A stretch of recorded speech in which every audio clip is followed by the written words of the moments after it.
반갑습니다. 여러분, 오늘은 고혈압 관리에 대해서 우리 한번 공부해 보도록 하겠습니다. 고혈압을 관리하는 방법은 크게 약물을 먹는 것, 약물 관리와 그 다음에 식사 관리, 그리고 운동을 하는 운동 관리가 이렇게 있습니다.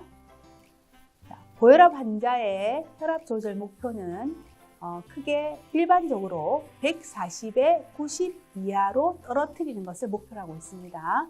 특히 노인성 고혈압 경우도 140에 90, 임신성 고혈압은 150에 100, 당뇨병이 동반된 환자는 더 엄격하게 140에서 85.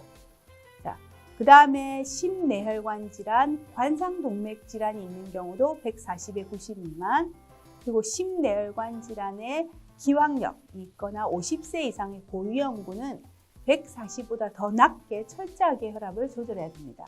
그리고 만성 콩팥병 환자인 경우는 140에 90 미만으로 이렇게 조절하고, 만약에 단백뇨가 있는 경우는 130에 80 미만입니다. 자, 그럼 우리가 이제 일반적인 치료 목표만 하나라도 기억하십시다. 자, 그러면 내가 고혈압 환자로서 약을 먹고 있다. 그러면 어디까지 떨어뜨려야 된다는 거죠? 네, 140에서 90 미만으로 혈압을 떨어뜨리는 것을 목표로 해야 된다는 겁니다. 자, 약을 먹어도 계속 150에 90이다. 자, 그거는 혈압약이 잘 조절되지 않는다는 겁니다. 그럴 경우는 의사 선생님하고 상담을 통해서 본인의 혈압 조절 목표를 어느 정도까지 낮춰야 되는지 반드시 의사 선생님하고 함께 의논하셔서 그 목표치의 혈압이 조절될 수 있도록 항상 관심을 가지셔야 됩니다. 자, 이렇게 고혈압을 관리하는데 왜 관리하느냐 하면 우리가 조금만 노력을 하면 정상적으로 혈압을 유지하는 데 크게 도움이 된다는 겁니다. 자, 지금 보시면 약물을 치료하게 되면 반드시 정상 혈압으로 유지될 수 있고, 그리고 소금을 줄이면 염분 제한 시 2 내지 8을 떨어뜨릴 수 있습니다. 이제 규칙적인 운동을 갖든 자전거를 계속 꾸준히 탄다. 그러면 4에서 9까지도 떨어뜨릴 수 있습니다. 그리고 체중 감량을 하면 10kg 정도 체중을 감소하게 되면 5에서 10까지도 떨어뜨릴 수 있습니다. 그 다음에 이제 절주를 하게 되면 2 내지 4까지 떨어뜨릴 수 있다는 겁니다.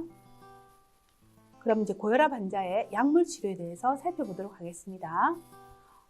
고혈압 환자의 약물 치료는 수축기 혈압이 160, 그리고 이완기 혈압이 100 이상이거나 심내혈관이 동반되어 있거나 충분한 비약물요법이 선행되었음에도 불구하고 혈압이 지속적으로 140에서 90 이상 지속될 때 이때 약물을 먹기를 추천합니다. 초기 혈압이 160에서 100 이상인 경우에는 처음에는 2가지 이상의 약물을 병합해 투여할 수도 있습니다. 진료실에만 높은 혈압을 보이고 집에서 측정한 혈압이 정상인 또는 고혈압 합병증 소견이 없다면 100의 고혈압을 배제하기 위해서 24시간 동안 활동 혈압을 측정해서 고혈압 확진이 필요합니다.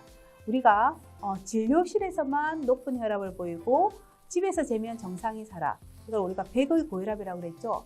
정말 이 사람이 100의 고혈압인지 아닌지를 배제하기 위해서는 이제 계속 24시간 동안 이렇게 홀트 모니터링에서 달고 있습니다. 그래서 계속 24시간 동안 하루 종일 활동 혈압을 측정해서 정말 하루 종일 24시간 했을 때 이 사람이 정말 정상 혈압이 유지되는지를 파악해서 정말 100의 고혈압인지 아닌지를 판단해서 위해서는 이런 활동 혈압을 측정하는 것도 필요하다는 겁니다. 자, 고혈압의 약물 치료에서 이렇게 다양한 약물이 있습니다. 자, 여러분, 약물의 종류, 특히 이제 고혈압 환자가 많이 쓰는 약물을 살펴보면 안조텐신 2 수용체 차단제, 우리가 ARBS 제제라고 하고, 그다음 또 베타 차단제, 칼슘 통로 차단제, 알파 차단제, 이뇨제, 안조텐신 전환 효소 억제제, 이런 약물들이 있습니다.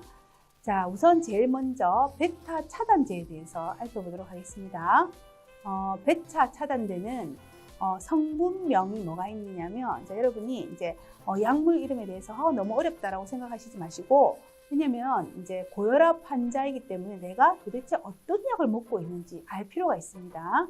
큰 그룹은 베타 차단제지만 그 안에 어떤 약들이 들어가는지 그 성분명을 보시면 비소프로롤, 아테노롤, 카드베디롤 이런 약들이 있습니다. 자, 이런 약들의 작용은 뭐냐면 심장과 혈관에 대한 신경의 정례적 자극을 감소해서, 즉 심박동수와 심장에 대한 부담감을 감소시켜서 결과적으로 혈압을 떨어뜨리는 겁니다. 자, 우리가 혈압이 결정되는 굉장히 중요한 그 인자가 뭐냐면 심장의 수축력과 심박동수가 혈압의 수치에 중요한 영향을 줍니다. 그래서 심장의 수축력이 올라가고 심박동수가 올라가면 혈압이 올라가기 때문에 이 고혈압 약들은 보통 심박동수를 떨어뜨리고 심장의 수축력을 감소시켜서 혈압을 떨어뜨리려고 한다는 거죠.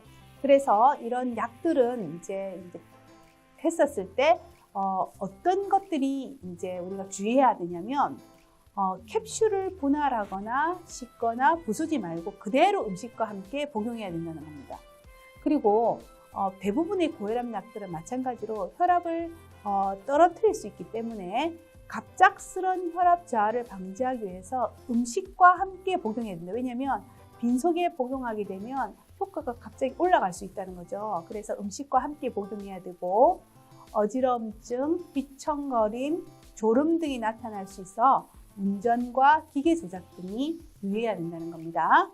그리고 이제 갑자기 복용을 중단할 때는 협심증, 부정맥 또는 심장마비를 일으킬 수 있다.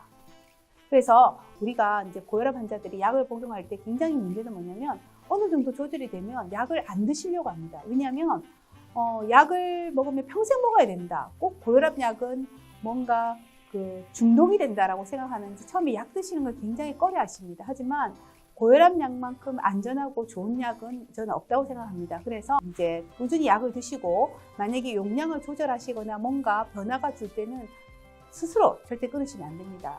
주치의 선생님하고 반드시 의논해서 이제 용량을 줄인다든지 이렇게 해서 의논하셔야 됩니다. 그래서 갑자기 본인 마음대로 복용을 중단하면 이렇게 협심증이라든지 부정맥 또는 심장마비를 일으킬 수 있다는 겁니다.